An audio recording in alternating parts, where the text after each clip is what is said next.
Sejam todos muito bem-vindos a mais uma Mobile Talks, projeto que criamos em 2020 durante a pandemia para maximizar as nossas ações de comunicação em multiplataforma. Este programa vai ao ar graças aos nossos apoiadores da nossa plataforma digital, são Kirin Tintas e Adesivos, Corte Certo Plano de Corte e a Colchões Castor. O meu nome é Valcídio Perotti, sou diretor e fundador da revista Mobile, com 41 anos de circulação ininterrupta na cadeia moveleira. A Mobile foi fundada em 1981 e orgulha-se também de ser, desde o ano 2000, pioneira em ações de multiplataforma, com a criação do portal Mobile e da realização de eventos como Top Mobile e marcas mais lembradas. No dia 2 de janeiro de 1952, vou me confessar aqui então, uns meses antes de eu nascer, Bernardo von Miller-Berneck fundava aquela que viria a ser uma das maiores fabricantes de painéis de madeira do Brasil, conhecida hoje como Berneck S.A. Painéis e Cerrados. Nossa convidada de hoje é ninguém menos do que Graça Berneck Gnotto, diretora comercial e marketing da Berneck. A nossa entrevistada é fluente em inglês, por ter permanecido nos Estados Unidos de setembro de 1997 a agosto de 2001, formando-se em Ciências em Administração de Empresas e Marketing pela Universidade de Denver, no Colorado, né, Graça? Isso Ingressou mesmo. na Berneck no mesmo ano que retornou dos Estados Unidos, em setembro de 2001, como gerente de marketing, com uma brilhante carreira na empresa. Em 2009, assumiu como diretora de comercial e marketing. Seja muito bem-vinda, Graça. Fale um pouco sobre você, sobre a sua trajetória. Primeiro, agradecer o convite da Mobile Talks e dizer que desde 2001 eu acompanho a Mobile, uma revista que sempre se preocupou em unir o setor com informações de grande relevância, na tentativa de fortalecer o setor moveleiro, a cadeia inteira, né, moveleira do Brasil, num esforço nacional, e a gente né, vem acompanhando aí a Mobile desde então com sempre bastante proximidade. A gente entende que o trabalho que vocês fazem de informar e engrandecer, né, o setor com informações relevantes é fundamental para que a nossa cadeia inteira esteja cada vez mais fortalecida. Então, parabéns. Obrigado. Mas me conta um pouco, vamos falar um pouco da pessoalidade da Graça, sem entrar demasiado, é claro, na sua intimidade, um pouco sobre a sua experiência nos Estados Unidos, né? Eu percebi na informação que foi compartilhada comigo que você não ficou só estudando nos Estados Unidos, né? Já chegou lá e já foi trabalhar, foi aprender a dar duro também. Conta um pouco sobre essa sua permanência lá, tão eclética assim, né, Graça?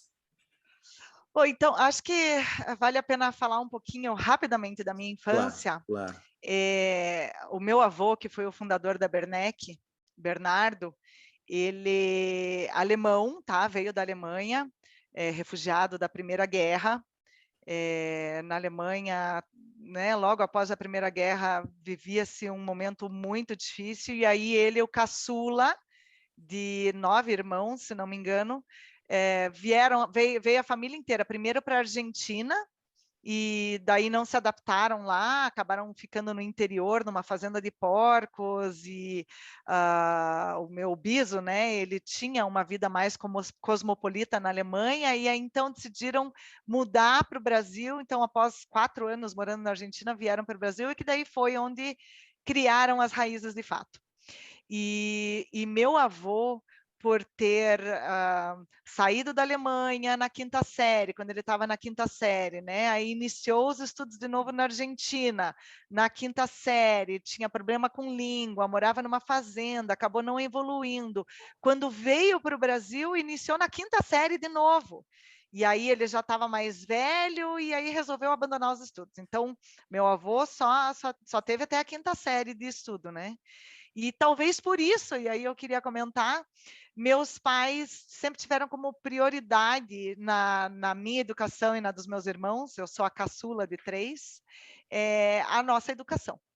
Então, a nossa educação, lá em casa sempre foi, assim, bastante prioridade, e meus pais cobravam muito, Sempre era uma coisa dedicação. inegociável.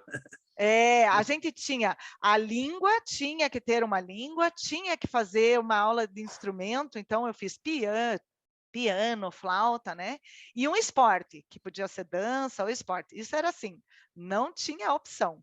E acho que foi muito bom.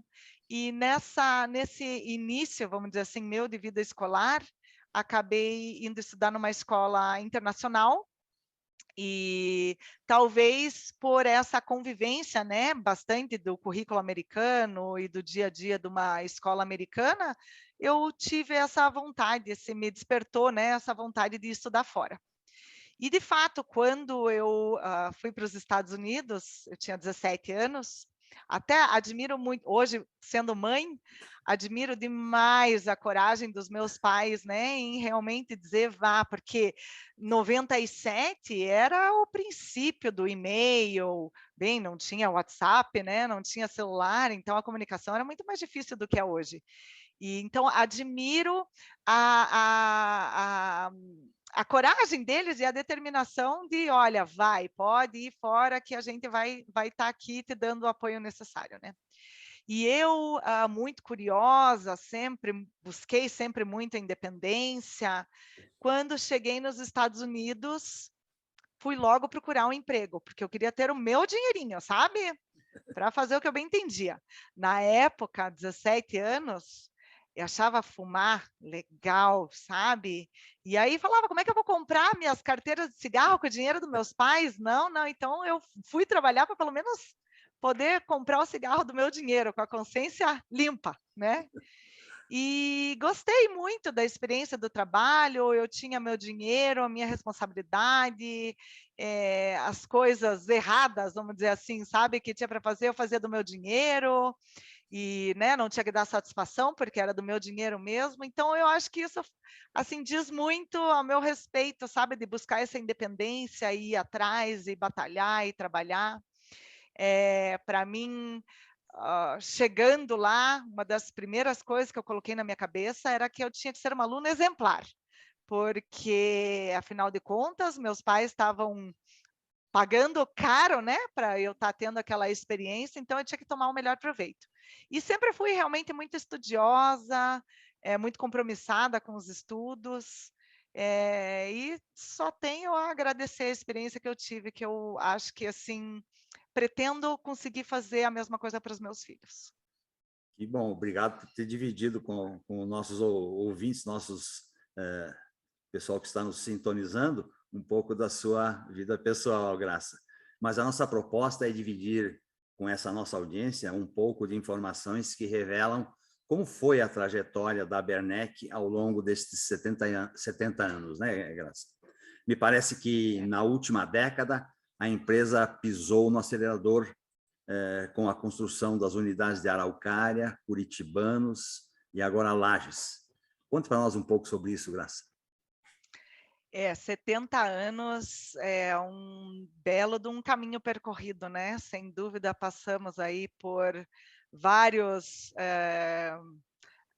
moedas, Cruzeiro, Cruzado Novo, né? Ixi, várias moedas, momentos aí de hiperinflação, crises, diversas crises mundiais, crises nacionais, momentos turbulentos na política, sem dúvida já vivemos vários, né? Você vê 70 anos, traz aí uma bela de uma bagagem. A Bernec teve num determinado momento aí da sua história 13 unidades industriais em 5 estados brasileiros, tinha um negócio bastante complexo, e meu pai assumiu a presidência da empresa nos anos 70, né, em 1976, e quando ele estava lá em 1983, 84, ele não parava de viajar e ele entendia que era um negócio muito complexo. e que ele não queria deixar um negócio tão complexo assim para os filhos. Então, naquele momento, eu acho que foi que ele começou a reorganizar o negócio da empresa. Naquela época, a gente era pautado, né? O nosso foco era em cima da madeira tropical, fazendo plano de manejo.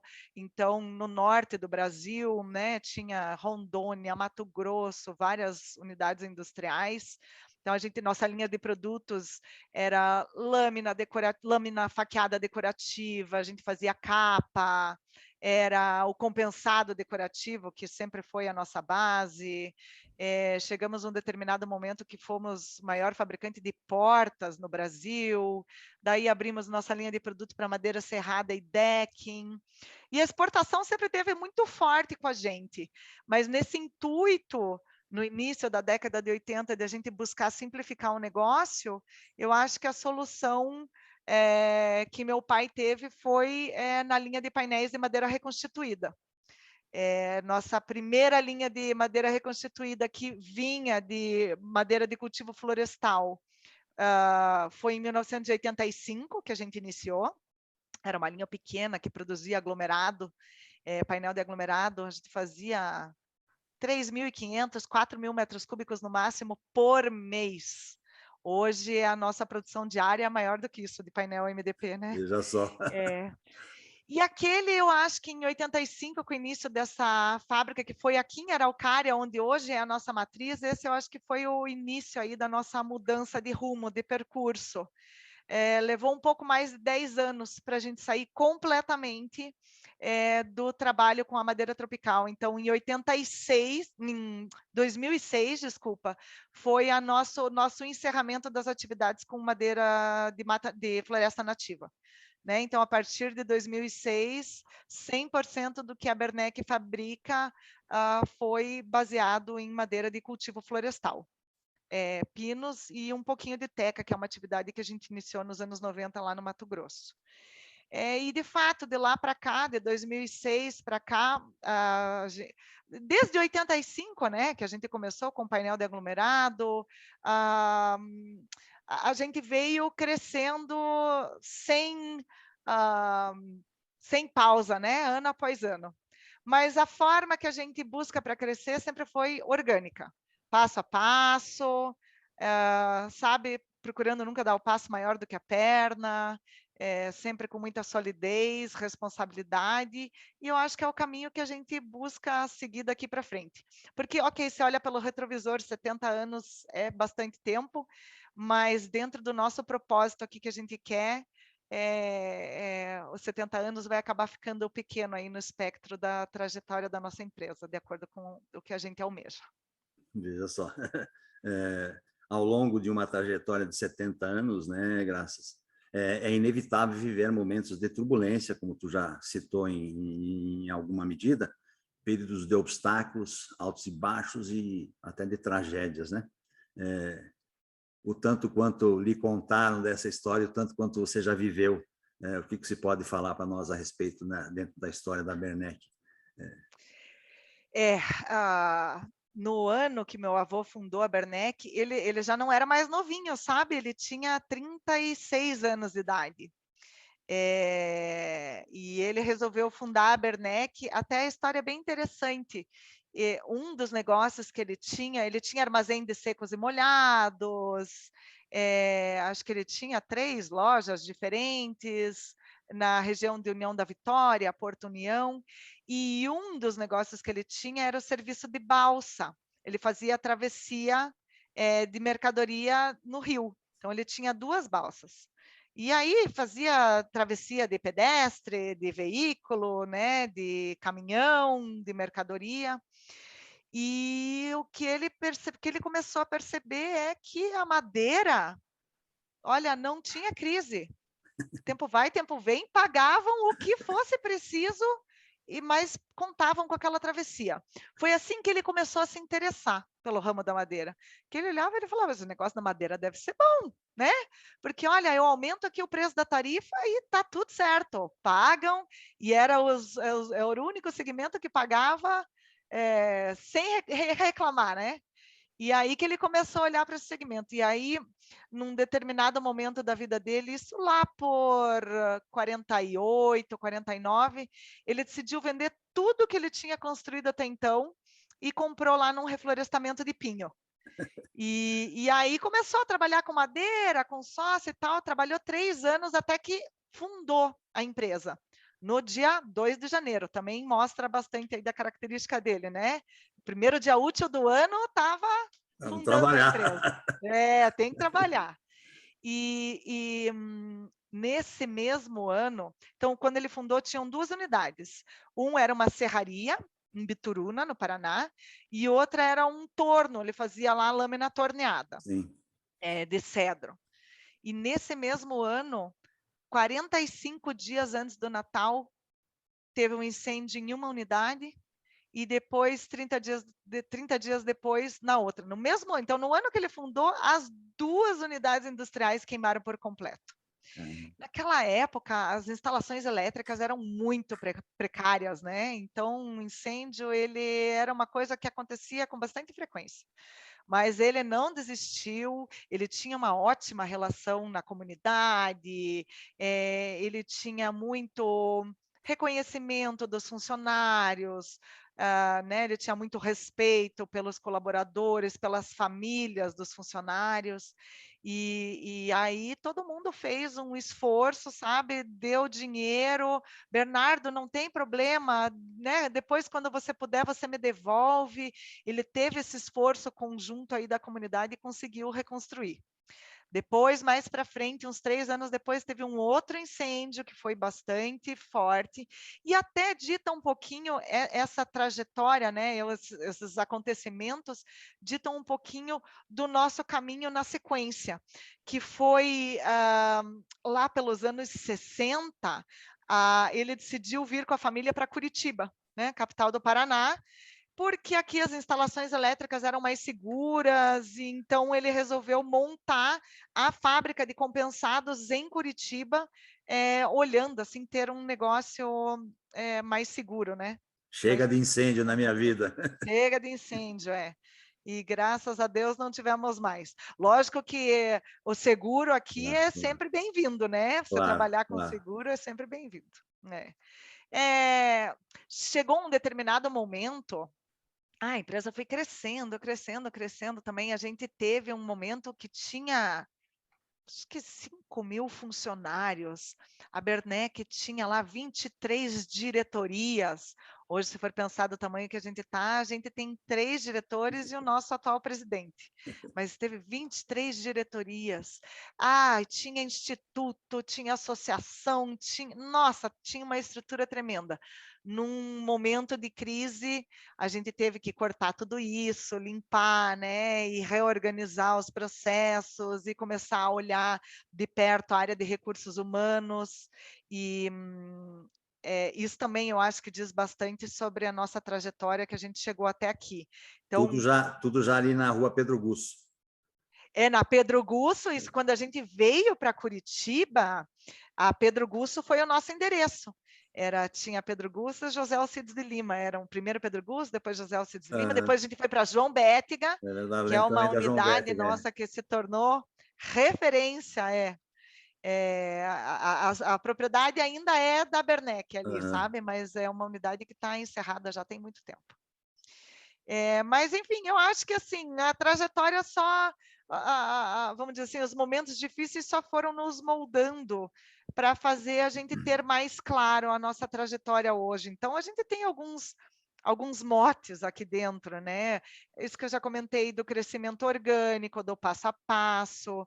Tem uma frase muito importante que rola aqui dentro da empresa, volta e meia ela é dita, que custo é que nem unha, toda semana tem que dar uma parada. Então, todo mundo aqui dentro tem a filosofia muito forte de corte de custo e está, né, controlando aí o crescimento, porque o custo ele vai crescendo mesmo. Interessante essa figura, né? Eu não tinha pensado É, nisso. Custo é que nem unha, não para de crescer nunca, né?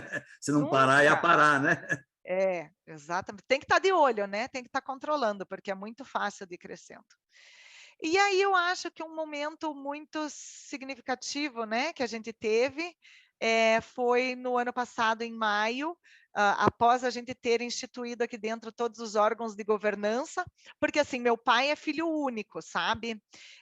Então, até a geração do meu pai aí foi muito suave. E aí, para frente do meu pai, sou eu, meu irmão e minha irmã, né? Meu irmão mais velho, minha irmã.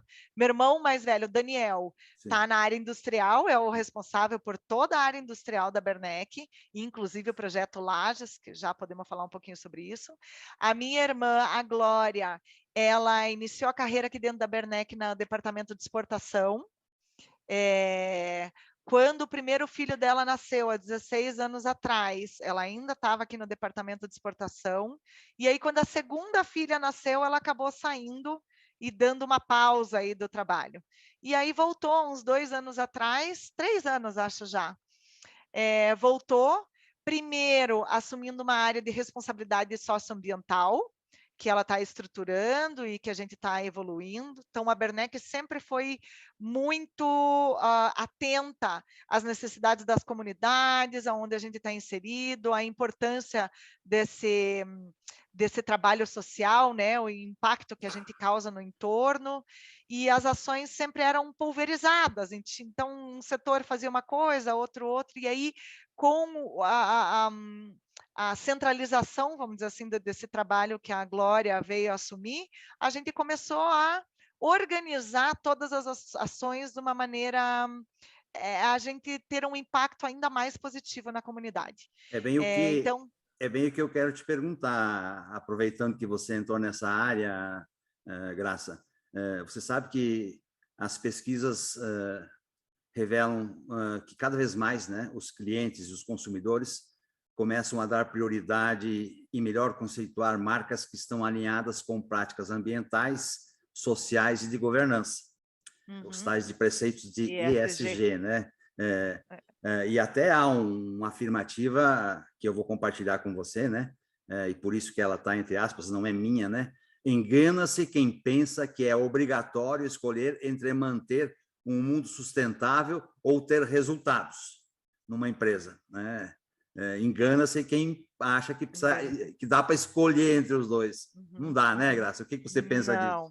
E Então, a da gente... afirmação desse novo momento e dos preceitos de ESG que a gente passa a ser, no bom sentido, obrigado a viver, mas que, pelo que eu percebo, a Bernec já vinha cultivando isso há algum tempo e só foi organizar agora para dar mais visibilidade para esse compromisso. Eu acho assim que para a gente conseguir ter uma eficiência, um impacto maior. E eu já vou te explicar por quê. Bom, a gente entende que o ESG, né, que agora está bastante na moda, ele é a evolução do termo que acabou sendo bastante banalizado de sustentabilidade. Então, sustentável, o que é ser sustentável, né? Para nós aqui, sustentabilidade, ela vai muito além do que diz respeito a meio ambiente. É a sustentabilidade do negócio em si. E que quando você olha a sustentabilidade do negócio, quantas famílias dependem desse negócio Bernec, né? Então, não são só os 3.000 e tantos colaboradores que a gente tem, mas os transportadores, os motoristas, os prestadores de serviço, os fornecedores, enfim, é uma cadeia inteira muito grande que depende dessa entidade aqui. E essa entidade só vai poder continuar fazendo bem, que é gerando imposto, emprego, renda, né? Se tiver um vislumbre de futuro, se tiver a sustentabilidade dentro do negócio. E para o negócio ser sustentável economicamente e financeiramente, ele tem que ser sustentável com aquilo que ele está consumindo do entorno, né? Seja a relação com a comunidade, aí num trabalho mais social, seja com o próprio meio ambiente. Então, faz muito tempo que a gente entendeu que um negócio sustentável, ele não... Bom, primeiro que a gente foi muito relutante em fazer propaganda a respeito disso, tá? Então, a gente entendia que, assim, era uma situação sine qua non. Sim. Tinha que ser assim, então não tinha escolha. Então, por que eu vou sair garganteando e falando, olha aqui que bonito que eu faço, olha aqui que bonito que eu faço? Então, por muito tempo, a gente decidiu não propagandear isso, né? Não fazer a propaganda mas que a gente sempre entendeu que um negócio sustentável, ele tem inclusive benefícios financeiros. Então, o que eu quero te dizer? Por exemplo, o cultivo florestal. 100% do que a gente produz vem de florestas plantadas. O que a gente busca com isso? Tá num raio cada vez mais próximo das fábricas onde a gente está, buscando uma economia de fretes, e aí você fala uma economia financeira, mas ao mesmo tempo você também está falando uma economia de emissões para o meio Sim, ambiente, com sim, rotas mais curtas, né? Consumo de energia sempre foi uma constante aqui dentro, a redução do consumo de energia. Então, desde muitos anos, 2007 foi o nosso início da cogeração de energia, que é um formato que a gente acabou, vamos dizer assim, evoluindo aqui dentro, como sendo parte e essência, né, o DNA do nosso negócio. Então, a gente faz uma cogeração de energia através do consumo de biomassa. Então, sim. reduzindo combustíveis fósseis, reduzindo a necessidade por gás. Tudo isso está dentro, vamos dizer assim, desses conceitos ESG. E são preocupações que a gente já tinha desde muito tempo.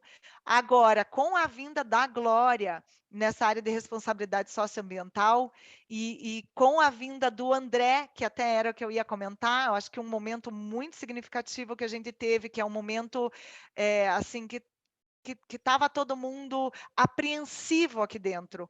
Foi o momento de sucessão do seu Gilson, de sucessão como presidente da empresa. Então, em maio do ano passado, a gente fez essa sucessão, foi extremamente positiva, acho que nos alertou que não existe um único formato, né? Eu acho que existem N soluções aí para cada questão. Seu Gilson está com 73 anos de idade, e apesar de se manter 100% ativo dentro do negócio, o que Sim. para o negócio é excelente, ele hoje saiu da diretoria executiva da empresa e ele está como presidente do nosso conselho consultivo, que é bastante atuante. Então, quando instituímos no ano passado os órgãos de governança e instituímos o nosso conselho consultivo, o modelo de a melhor forma de a gente fazer a sucessão do presidente acabou surgindo. E essa sucessão aconteceu. André Fault é o nosso presidente hoje. Ele tem um modelo de gestão bastante diferente do seu Gilson, porém, não pior, pelo contrário, eu acho que assim ele trouxe um novo momento para a gente, com as gerências mais envolvidas dentro do processo de planejamento estratégico.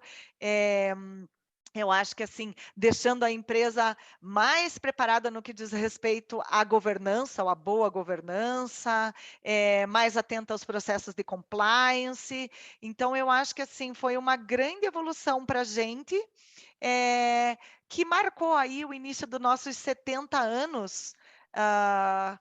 Apesar de ter bastante idade, a gente tem uma musculatura jovem, vamos dizer assim, para dar continuidade. Mas só voltando, desculpa que acabei divergindo, com a estruturação por parte da Glória nessa parte de responsabilidade ambiental, a gente iniciou nos conceitos do ESG. Então, antes olhava a questão de sustentabilidade, de responsabilidade ambiental, e agora estamos colocando metas aí em indicadores ambientais, sociais e de governança. Então, acho que é uma evolução boa aí para a gente colher nos próximos anos. Nessa linha também de ESG ainda, Graça, até para nós, dentro do possível, exaurirmos um pouco esse tema com relação à Bernec, nesse aspecto são considerados também as políticas de inclusão, né? Inclusão, diversidade, né? São temas que estão sempre em evidência, fora a própria sustentabilidade, tanto do ambiente quanto da própria empresa, como você fala. Não basta se preocupar com a sustentabilidade do ambiente se a empresa não se torna sustentável como negócio. Como são essas práticas na Bernec? Essas práticas de inclusão, De inclusão. diversidade, né? Bom, a gente tem as nossas Posso taxas perguntar, porque você tem um de... comitê todo Pode? responsável por estruturar isso, né? Inclusive com o CEO da empresa como presidente desse comitê, pelo que eu entendi. Isso mesmo, Ou isso seja, é uma mesmo. A coisa gente tem o séria, é uma coisa para departamento ser de levada muito a sério, não é só muito a sério. É. perfumaria, Então, digamos assim, né? a Bernec sempre se preocupou muito em atender todos os requisitos de lei, tá? Por que que eu estou falando isso?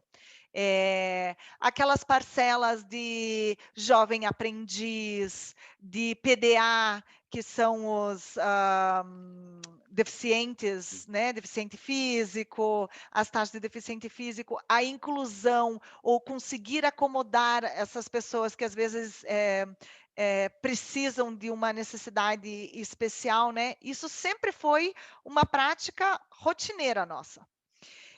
E de uns anos para cá, a gente começou a olhar para uma questão que a gente não olhava, que era de aumentar a quantidade de mulheres no nosso ambiente de trabalho. Então, talvez uma prática que a gente não olhava no passado, porque no administrativo sempre foi uma área assim com um certo equilíbrio, né, entre homens e mulheres, mas aí quando você passa para o ambiente de processo e produção, havia um desequilíbrio muito grande. E aí eu diria que mais formalmente, a partir do final do ano passado, a gente começou a colocar indicadores, e estamos ainda formulando ele, os números, né, em si, de quanto que a gente vai querer para crescer, o que a gente vai olhar de crescimento da taxa de mulheres dentro do negócio. Então, temos excelentes cases na área florestal, a gente tem bastante mulher trabalhando, principalmente em atividade de plantio. Então, a gente entende que as mulheres, na parte de plantio, têm uma característica boa e tem uma mão de obra excelente para ser aproveitada. As mulheres vêm fazendo um trabalho realmente diferenciado e a gente vem conseguindo crescer na área florestal, a mão de obra feminina. Dentro da fábrica, a gente percebeu a história do ovo de Colombo, né? Então, tinha alguns setores que não tinham banheiro feminino. E aí não tinha banheiro feminino porque não tinha nenhuma mulher trabalhando. E aí a gente entendia que, bom, mas se você não colocar o banheiro feminino, a mulher nem vai ser contratada porque a chefia ali daquela região não tem a estrutura adequada, né, para fornecer para a mulher. É Então, verdade. estamos revendo esse tipo de situação para a gente ir aumentando a quantidade de mulheres. A gente tem um plano aí nos próximos 5 anos, os indicadores que a gente está montando de crescimento contemplam esse plano de 5 anos, e buscando sempre um equilíbrio, ter mais mulheres em postos de liderança, que ainda a gente tem uma taxa muito baixa, não tenho vergonha de dizer, olha, por muitos anos, Valcide, eu trabalhei aqui como a única mulher no corpo de gerente, no corpo de direção, então nem se fala, eu era a única, e eu nem percebia, na verdade. Dá licença, Mas dá aí a gente, licença, dá diga, licença. pode Eu me falar. lembro quando eu ia na Pedro Gulso e eventualmente na João Bética, a empresa era totalmente masculina, ou seja, não me Sim, lembro de ter me relacionado, a não ser eventualmente com o pessoal da recepção, que não fosse homem, né? é. Nas várias interlocuções que eu tinha, né? O É, nosso segmento, né, de o algum segmento de tempo para madeira e cá, móveis, né? eu Uhum. só consigo falar realmente com mulheres na Com Bernec. mulheres, é, Seja na área de marketing, seja na direção, como é, você, né? Então, é, realmente é é, uma é, mudança é palpável. verdade. É verdade. Além das taxas que a gente tem olhado, a questão salarial, né? Então, a gente está aí com uma meta de a gente estar começando a controlar esses números. Então, para que não seja só um discurso, para que seja realmente um caminho.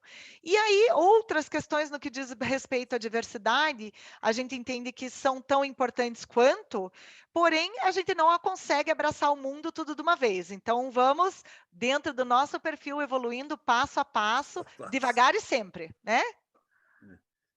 Nós estamos ultrapassando, acho que mais ou menos a metade do nosso tempo nessa Mobile Talks de hoje, com Graça Bernec, Guinhoato.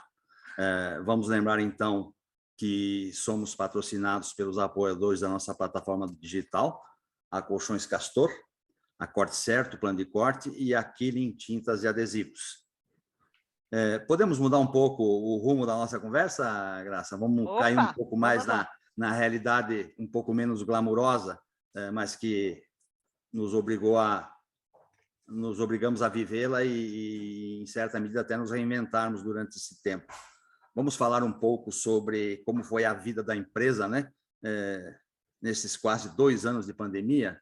Eu fico imaginando, né, a Werneck com mais de 13 mil funcionários, né? Eu vi no seu material que hoje a empresa tem mais de 3 mil funcionários em todas as suas atividades variadas. Não é muito fácil, né, viver quase 2 anos de restrições, né, administrando um contingente humano tão grande com tantas necessidades. Como foi isso? E a atividade industrial com mais impacto ainda, né? Porque uma coisa é no escritório, que você manda todo mundo para home office e Sim, sim. você, né, Principalmente com as até condições tecnológicas de respirar, hoje, é né? muito fácil de fazê-lo, né? Mas numa atividade industrial isso se torna impossível, né? É inquestionável. Então, a gente voltar lá em março de 2020, a gente tinha recém feito a migração do nosso sistema operacional do TOTUS, que era o sistema que a gente tinha, para o SAP. E naquele momento a gente tomou a decisão de não parar as nossas linhas de produção, apesar de ter sido a recomendação do pessoal da consultoria que estava fazendo a implantação do sistema, né? Não, tem que parar tudo. E a consultoria queria que a gente parasse 8 dias, 100%, parasse toda a produção, todo o faturamento, parasse tudo por 8 dias. E assim, para nós isso era uma questão inconcebível, que toda parada que a gente teve aqui na empresa foi parada industrial, né? Ou para dar férias coletivas, em determinados momentos, em determinadas linhas, ou para as paradas de manutenção, paradas programadas de manutenção. Então, 10, 15 dias lá para a parada de manutenção.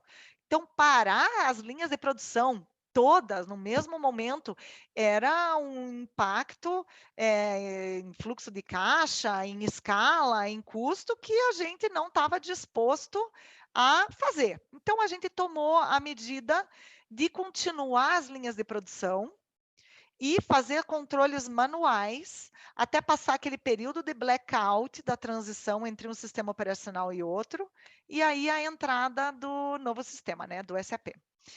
E a gente, muito bem, fez todo o planejamento, e aí a gente tinha tudo mapeado, ia produzir X metros cúbicos cada dia, e a gente tinha X metros cúbicos de espaço em estoque, e estava assim tudo, né, 100% desenhado. E daí o nosso principal problema, onde a gente estaria com o estoque mais abarrotado, mais cheio, que seria o momento que daí sim a gente ia começar a conseguir estar faturando mais do que estava produzindo, para daí ir esvaziando devagarzinho os estoques, se dava no dia 15 de março, vamos dizer. E era esse mesmo número, 15 de março. E tudo estava acontecendo bem nos conformes. Teve o Go Live do SAP no dia 9, né? Ficamos até o dia 8 sem nenhum faturamento. Dia 9 começamos a faturar. Dia 10, dia 11, enfim, resolvendo ali aqueles probleminhas que tinha e tal. No dia 15, quando a gente chegou na capacidade de estar faturando a nossa produção, começaram a vir notícias de cancelamento de cliente dizendo, olha, vou ter que segurar embarque, não sei o que vai acontecer. E aí o que aconteceu? Que no dia 19 de março a gente teve assim um volume gigantesco de cancelamento de pedido, e naquele momento a gente já não tinha mais espaço disponível em estoque. Não tinha espaço, Principalmente estava clientes do abarrotado. mercado externo, eram clientes do mercado externo? O mercado externo começou antes, né? Uhum. Então, a gente vende bastante para a Ásia, a linha de produtos madeira serrada que a gente tem, a gente vende muito para a Ásia. E na Ásia tinha começado 2 meses antes. Então, a gente estava sofrendo os impactos da pandemia antes, mas o nosso principal volume disparado é mercado interno. Então, a gente está falando aí de 75% do nosso volume de produção mercado interno. E a gente não. O máximo de volume de estoque que a gente tem aqui é para um pouco menos de um mês de produção. Então, como a gente já estava no limite a hora que começaram os cancelamentos, a gente teve que quase de imediato fazer desligamento em todas as linhas. E aí paramos todas as linhas, um momento inédito para nós, porque teve linha que ficou parado mais de 60 dias. Nossa. Só que teve linhas que a gente conseguiu continuar, que eram linhas que a gente estava fazendo produto para exportação. E o que a gente estava observando lá atrás é que na exportação a gente tinha tido uma queda em janeiro. Janeiro foi catastrófico no nosso volume de produção de exportação, fevereiro, março, mas abril a demanda por produtos no mercado externo começou a aumentar, aumentar, aumentar, aumentar, e aí a gente começou a perceber no final de maio que aquilo que a gente estava vivendo na exportação seria uma realidade que a gente ia passar aqui no Brasil. Então, em termos de demanda, né? Todo mundo acabou passando uma quantidade muito maior do que tinha o costume de passar dentro de casa. Sim. E aquelas pendências de arrumar dentro de casa, que sempre ficava para ano que vem eu mexo nisso, ano que vem eu mexo nisso, ano que vem eu vou olhar a minha cozinha, ano que vem eu vou olhar o meu quarto. Essas demandas começaram a ter um esforço e uma concentração, assim, todas de uma vez. E aí a nossa venda, nossa e de todos do segmento de construção civil, produtos Sim. para decoração e construção, né, fez assim. E aí a gente pôde experienciar um 2021 completinho, com as vendas 100% tomadas. Que veio com isso? Infelizmente, como esse aumento na demanda por produtos de construção e decoração, ele não foi só brasileiro. Brasileiro a gente teve um impacto grande, mas ele foi um efeito que aconteceu no mundo. E a gente teve impactos logísticos mundiais, uma desorganização logística mundial muito grande, que trouxeram impactos consideráveis de aumento de custo. A gente veio experienciando aumentos, vamos dizer assim, nunca imaginados antes, né? Então, em todas as linhas de matéria-prima, de prestação de serviço, de produtos que a gente tem aqui, era assim, num mesmo mês, 2 anúncios de aumento, e o dólar muito extremamente valorizado. E a gente teve um 2021 onde o mercado comprava tudo que estava sendo produzido e você conseguiu fazer boa parte dos repasses, né? Teve 2 ou 3 linhas de produto que a gente acabou não conseguindo repassar na mesma medida que a gente sofreu de aumento, e que hoje estamos tendo um impacto bastante significativo, mas assim, na grande maioria, até outubro do ano passado, a gente conseguiu fazer o repasse. Então, sem dúvida nenhuma, em termos de resultado, 2021 foi um ano para a gente moldurar e deixar aí como meta, né? Todo ano a gente olhar, vamos tentar chegar lá no que foi 2021. 2021. E agora, Graça, com a perspectiva já bem real, né, de controle sobre essa crise sanitária, como dá para projetar 2022 e os próximos anos, sabe, né? Que você Então, certamente é uma empresa que sempre procura olhar um pouco mais à frente do que o à ano todo, né? frente. Isso, exatamente. O que a gente vê? Esse último ano, 2021 e metade de 2020, a gente pôde usufruir de um dinheiro que não era nosso, né? Era um dinheiro que estaria sendo gasto em viagens, em entretenimento, enfim, em diversas outras áreas aí do bolso do consumidor, que não para nós, né? Para o nosso segmento. E aí eu estou falando da cadeia como um todo. Agora, as coisas estão começando a voltar ao normal, né? Com o controle aí da pandemia, as pessoas estão viajando, e aliás, estão viajando e muito.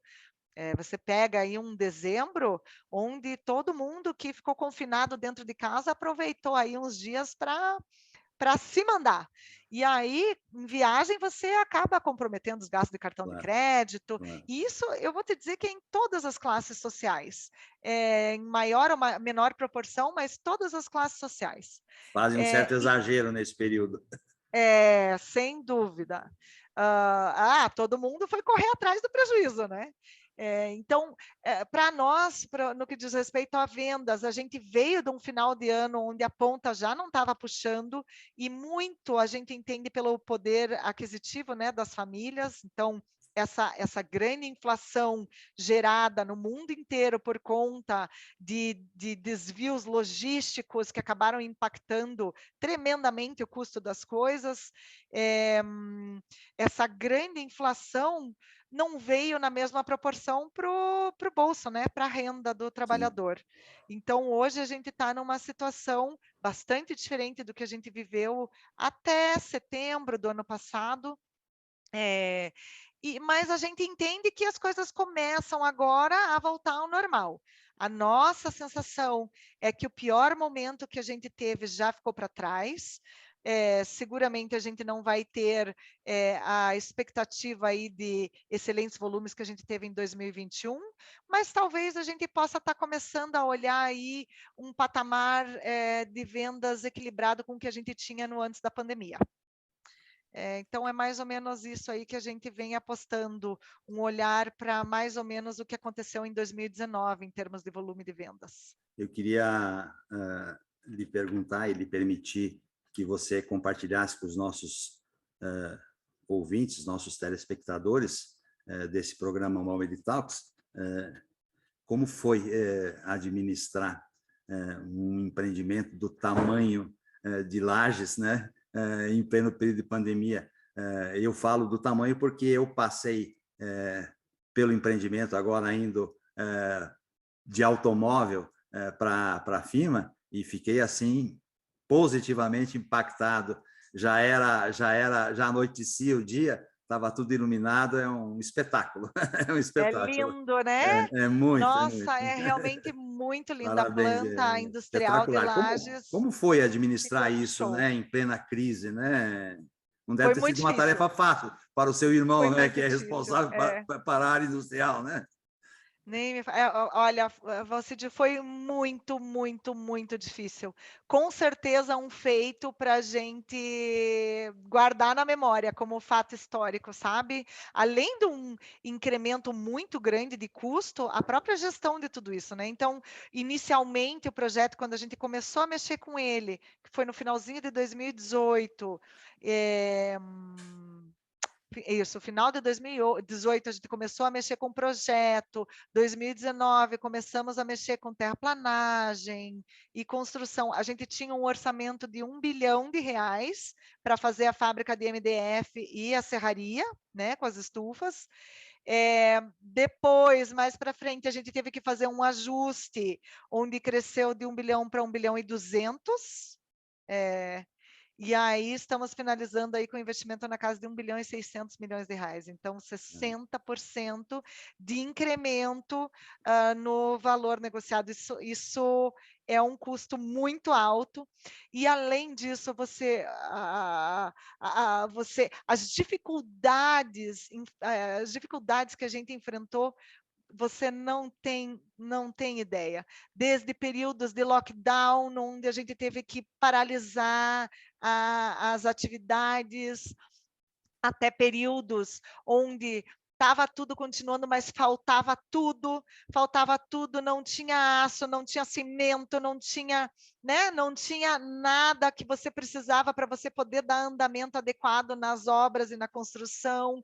Depois, para um período onde os técnicos dos maquinários, que assim, a gente tem muito maquinário importado, não queriam vir para o Brasil, porque o nível no Brasil de contágio estava muito alto. Então, assim, olha, uma ginástica, uma aventura constante. Que coisa. Uma baita de uma montanha-russa. Mas, olha, contudo, ok, tivemos um atraso aí da ordem de 6 meses, né? Porque antes de tudo isso, a gente estava prevendo outubro de 2021 e estamos iniciando agora a primeira chapa nesse mês de abril.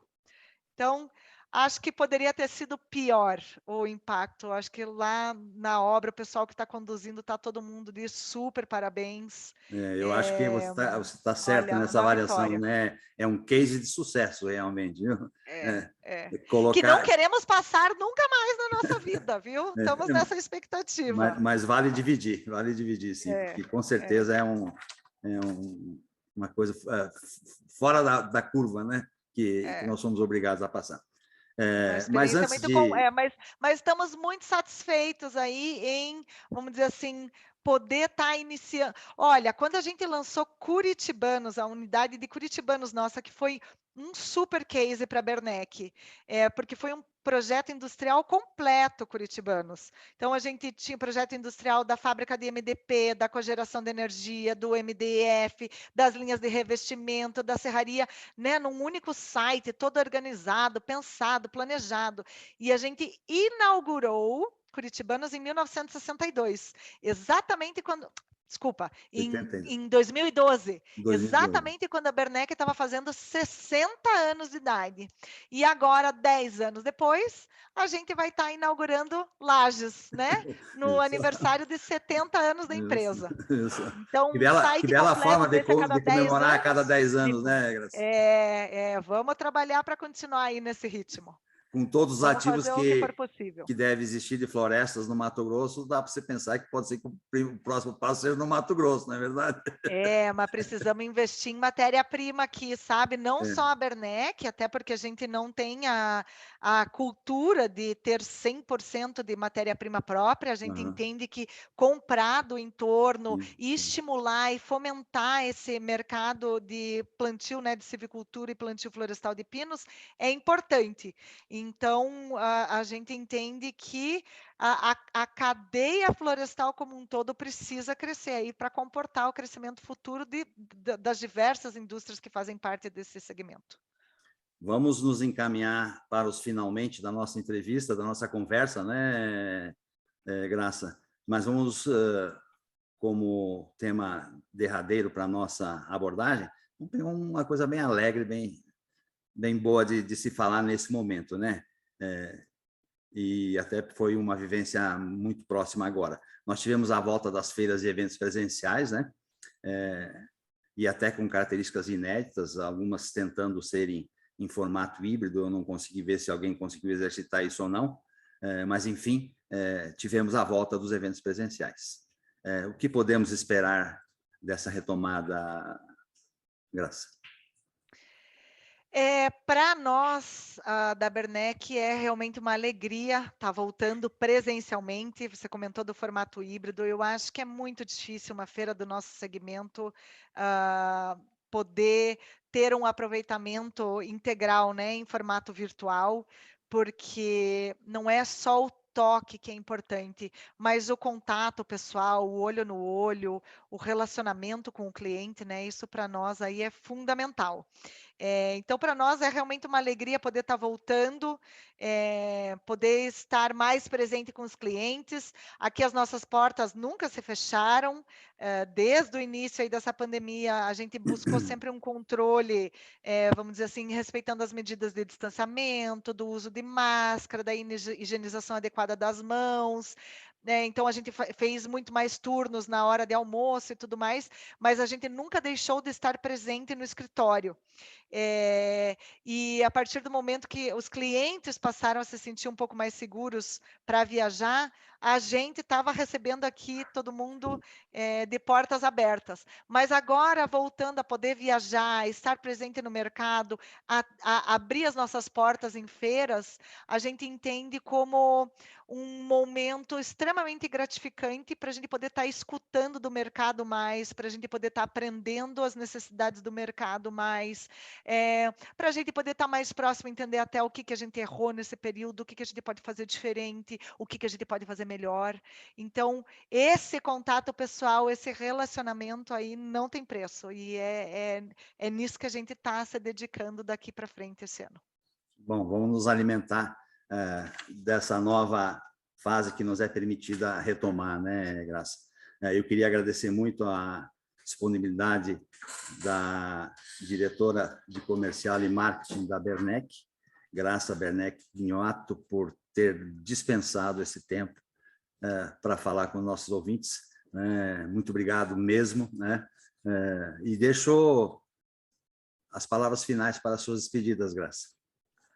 Tá bom, Valcide, olha, agradeço demais o convite, a oportunidade de poder falar, principalmente de um tema tão gratificante para mim, e aí eu vou falar que é para mim mesmo, que faz parte da história da minha família, né, da minha história, Acho que foi 1 hora aí que a gente passou numa conversa extremamente agradável. Espero que eu tenha conseguido responder todas as tuas perguntas. Eu acabo divagando aí nos meus pensamentos, talvez pela emoção, né, e pelo entusiasmo que eu tenho com relação aos temas que a gente abordou, mas espero que tenha sido uma entrevista proveitosa, que vá render bons frutos, e vamos cair na expectativa para estarmos trabalhando cada vez mais próximo, trazendo informações adequadas para a cadeia moveleira, que a gente precisa estar investindo cada vez mais nessa integração do todo, né? Seja fornecedor de matéria-prima, indústria produtiva, revenda de produto para marcenaria, marceneiro, arquiteto, varejo, enfim, a cadeia como um todo. Acho que a Mobile tem sempre uma oportunidade enorme para estar valorizando o todo aí do nosso setor, e acho que tem muito assunto importante aí para a gente estar trabalhando e abordando. Então, parabéns e obrigada. Obrigado a Obrigada a você. todos que acompanharam. Obrigado a você. Certamente vamos fazer muito sucesso nas redes sociais também, Graça. Obrigado.